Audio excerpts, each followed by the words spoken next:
Hey guys, Graham from eBike Cafe. I'm joined today with my colleague Erin. One of the most popular things that we do at our store is e-bike conversions.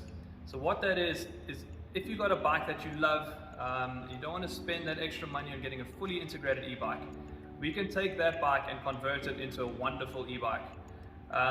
One of the bigger concerns that we get with our customers is, what can these bikes handle? Can they handle the type of mountain biking that I intend to do? Will they be able to take jumps or any crashes or anything like that? So what we decided to do was go out to the Delta Park this past weekend and show you exactly what they can do. Erin is a downhiller himself. We were joined by another rider called Guillaume. He's an enduro rider, so we had the bikes at the right hands, pushed him to the extreme. So we'll show you that footage shortly, but we wanted to show you the bikes that we had on the weekend. These are perfect examples of the two types of bikes that we can convert. The dual suspensions are a bit more tricky, but they do make for a wonderful system. This is one of our 500 watt systems. We got a range of motors to choose from. The battery, we've also got a range of batteries to choose from, but battery placement is very important for the type of mountain biking that you're doing. This particular battery, it's mounted on the bottom of the down tube, as you can see. Makes for fantastic weight distribution, makes the top of the bike really light, great for cross-country riding, even trail, and even a bit of enduro, as you'll see later. Converting these type of dual suspension bikes isn't always easy. There's lots of tricks of the trade we've learned along the years. There's like adapters and very special ways we need to realign the chainring. We will get into a video later on about how exactly we do these conversions, but for now we just wanted to show you what they can do. The other example of the most common conversion that we do is a hardtail like this. This is a GT with a wonderful spec. Also with one of our 500 watt systems. This is the regular placement for a battery. It's normally where the bottle holder goes. This is the most popular. It's very secure. The weight distribution is more central. It works perfectly. Not as good as underneath the bike, but it all depends on the bike and where we mount the battery. It's something we talk through with the customer and where they are happiest with their battery. This bike, it did have a few issues that we learned. The kickstand, although it's super convenient when you're doing your coffee run in the morning and you want to leave your bike outside, or you don't want to put the bike down and damage anything. Not ideal for the type of trails that we did on the weekend. Another thing that we noticed is that the chain was falling off every now and then after a few jumps. Super simple fix, possibly a chain guide or a narrow wire chainring. Something to learn after the type of riding that we did this weekend.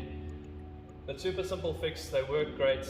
Erin, being more of a downhill rider yourself, how is the experience between the two bikes?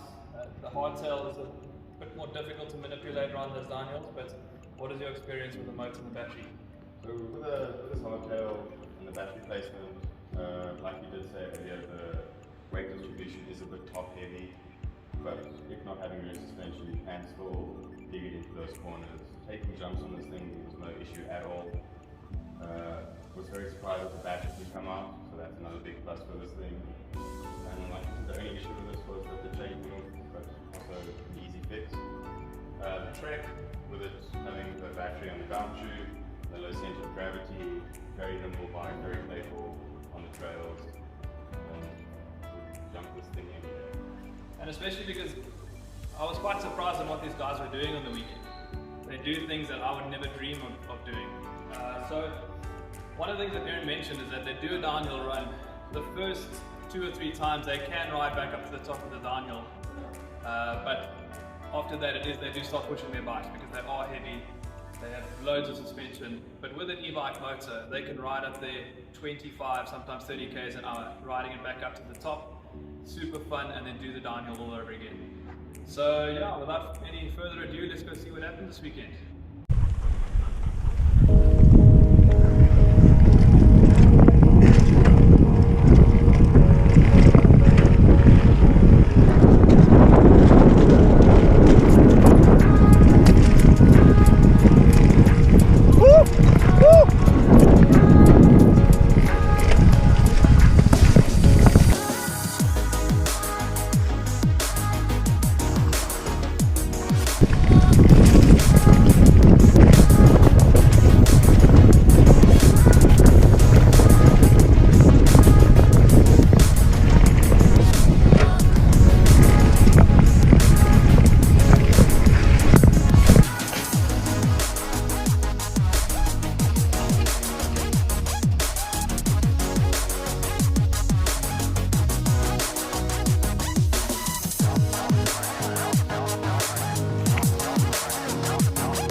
Alright, so we're here post ride interview with Aaron and Guillaume. They took these bikes to the extreme. They're both downhillers. Obviously got a more of an XC type bike and the hardtail. So what they do, they push these bikes to the extremes. And yeah, Guillaume, what did you think of the experience? You both rode both bikes, or what do you think? Super fun going, like being able to like ride up the hill in 2 seconds and come down. Yeah, other than that, nothing I would ever say that was wrong with the battery. Stayed in. The accelerator was fun, being able to change the different levels of how much assist you got up on the hill, and having the assist going down the hill was also quite fun, having a bit of torque on the back end going around the corners. No, it was sick. And especially what you guys did, the battery, the motor and everything stayed intact, and Guillaume did actually have a little bail. We'll hopefully pop that footage in, and the only victim of the bail was the screen bracket, so we just did a little fix out here, but after the crash nothing came loose or fell out. Everything is still perfect. And you, Aaron, how did you find the experience? Obviously riding the hardtail is a lot more tricky on these type of hills, but both bikes, what did you think? Pretty much similar to what Guillaume said. Quite surprised that the battery stayed in after the abuse we gave it. The torque from these motors, even them not being the biggest ones, is phenomenal. The different levels of assist going up the hills, that's a game changer. Especially for the downhillers. It's a big one.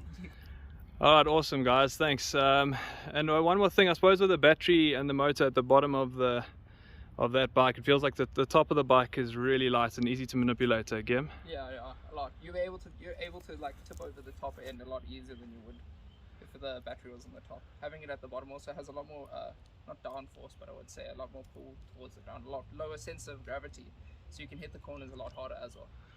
Awesome. Well, thanks guys. Yeah, you do. Thanks a lot.